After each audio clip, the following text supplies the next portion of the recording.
Report. Okay, let's start all over. Oh God. Please. Okay.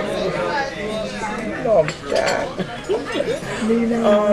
I had got a phone call that they had diagnosed that my brother was in the hospital and that he had a stroke. And I had called Prophetess Rita on the phone, and that on my way to the hospital, she began to pray with me.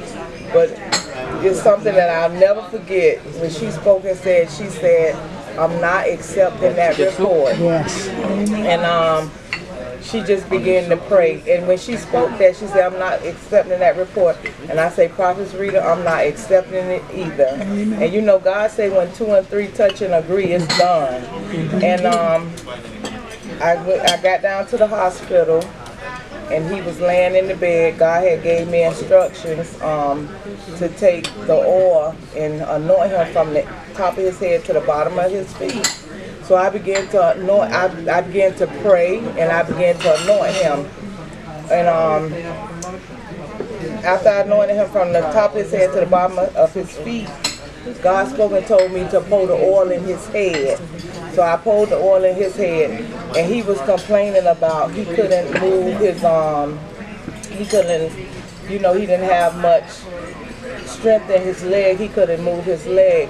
But when I got there, also I called Prophetess Rita, and Prophetess Rita, he got on the phone with Prophetess Rita, and Prophetess Rita began to pray with him.